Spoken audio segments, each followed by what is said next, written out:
A city without a sky, prepared to dive into the darkest tale ever told of betrayal, vampires, and redemption. Chapter 1: The City That Never Sees the Sun. They called it Varnheim, though the ancients had long forgotten its true name. It was a city where bells never rang, birds never flew, and the sky hadn't been seen in over 200 years. The mist was constant, not born of tide or winter, but from something deeper, perhaps enchanted, perhaps cursed. It slithered through the cobbled streets, climbed through windows, entered empty churches, and whispered secrets to those bold enough to listen. They said the mist was alive, that it had eyes, that it was the veil keeping humanity ignorant of a singular truth. Varnheim was ruled by vampires. At the top of Wind Hill, where no ordinary house was permitted, stood the Red House, a mansion of disjointed architecture, as if each wing had been designed by a different architect, driven mad at a different time. There resided the three Lords of Night, the city's hidden sovereigns.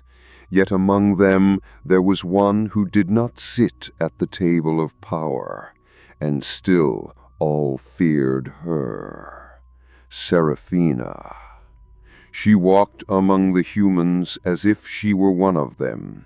She wore dark, simple garments, her hair always covered, her eyes hidden beneath veils of lace, but her beauty was unearthly, and her gaze could undo vows, stop hearts, and, according to the elders, make even the mist hesitate. Seraphina did not kill, not out of kindness, but because of a vow made a century ago. She lived among the people, silent and enigmatic. Some called her a saint, others a curse made flesh.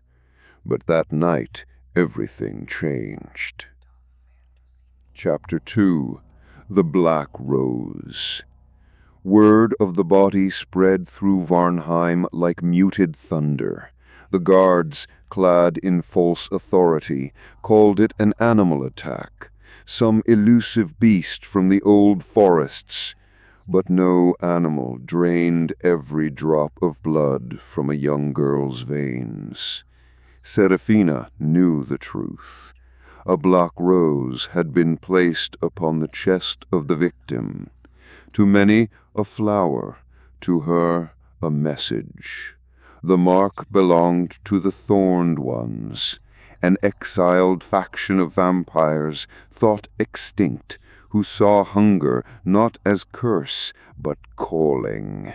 She had once walked among them, long ago. The girl was no accident. She was Liliane, daughter of the apothecary, a bright soul, and now a herald. Inside the black rose, a note written in the ancient tongue: "Return to the Garden of Ashes."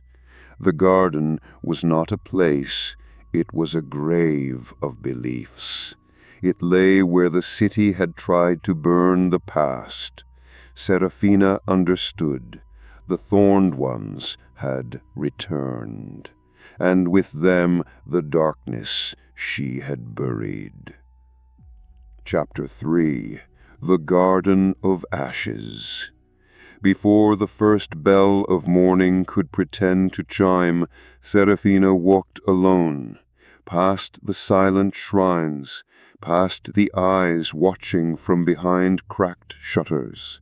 She found the garden beneath layers of ruin and soot, once a place of rituals, now a tomb.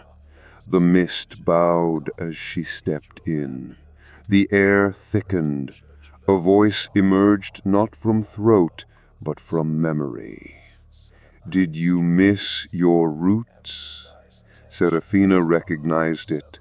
Male, her brother in blood, her executioner once. He stepped from the smoke like a thought made flesh. "You turned your back on us. I chose not to drown," she said. He smiled, but there was no joy. "You were always afraid of the deep." They circled each other like seasons in opposition. Then he spoke the words she dreaded. "The rite begins again. The city shall awaken." The fog pulsed. The world leaned. Seraphina knew this was no longer a message. It was a war cry. Chapter 4. The Three Lords. The red house had no doors, only thresholds.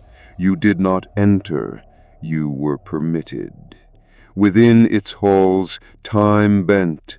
Lady Virel draped in silence, Lord Gravant lost in thought, and Taros, whose heart had never beaten. Seraphina stood before them not as subject, but warning. "The Thorned ones rise," she said. "They aim to open the underhive." One by one, the lords looked up, their silent Columbus, their distant guiding star, shaken for the first time. Said, "They mean to unbind the city's sleep." Virel's voice was ice. "Let them try. We are eternal." "No," Seraphina replied. "You are stagnant, and stagnation cracks." Theros hissed. Gravant blinked. None moved. "You will not aid me," she concluded. "We will not mourn you," said Virel. Seraphina turned. The house did not stop her. It only watched. Chapter 5. Blood of the Vigil. Beneath St. Eremor's shattered chapel, the midnight vigil gathered. They were men and women, some mortal, some not, all broken, all awake. Mikhail, the leader, wore his pain like armor. He told Seraphina, "The rite requires 3 offerings: blood of the innocent, a relic of the first flame, and you. The final component, the betrayer, one who had abandoned the Thorned ones. Her." She did not flinch. "I will be what the city needs," she said. They prepared in shadows. The eclipse neared, and with it the undoing or salvation of all. Chapter 6. Echoes of the First Thirst. Dreams bled into daylight. Children spoke names not taught. Mirrors wept. Seraphina sought the dead library, a place guarded by memory and madness. There, among scrolls made of skin and ink drawn from silence, she found the legend, the silent blood blade, a weapon that did not wound flesh, but severed rites.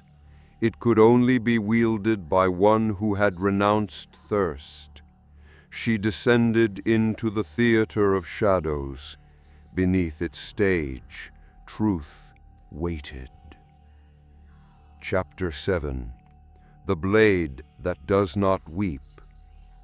Beneath forgotten floorboards, she found the blade, plain, unmarked, waiting.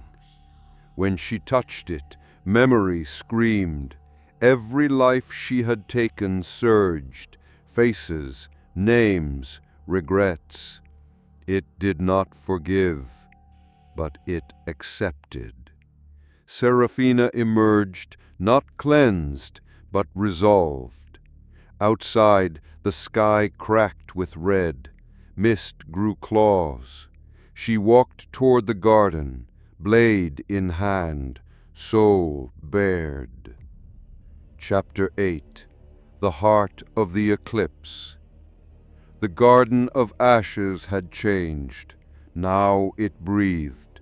Mael stood at its center, thorns curling around him. 5 followers chanted. Above them, the sky tore. Seraphina stepped into the circle. You summon death and call it awakening. We summon truth, Mael whispered. She drew the blade, and the mist screamed. They clashed, spell and sorrow. The earth bled. The chants broke. She did not kill Mael. She broke the rite. That was enough. The eclipse faded. The mist hushed. Chapter 9. The Weight of a Day That Never Came. Ashes settled. The blade remained planted. Across Varnheim, the fog no longer pressed so tightly. Children pointed upward, not in fear, but in wonder. The stars returned, not all at once, but enough. The 3 lords withdrew into their halls. The vigil tended the wounded. Seraphina did not stay. She walked the city's edge. When asked what she sought, she answered, a future not born of fear. Chapter 10. When even night grows quiet. The city breathed again, not as it once did, but as something new. The bells of St. Eramor rang, not with sound, but feeling. From the tower, Seraphina watched. She left the blade in the garden for the next who might need it. And as the dawn trembled into being, she vanished. Some say the mist still parts where she walks. Others say the sky remembers her name.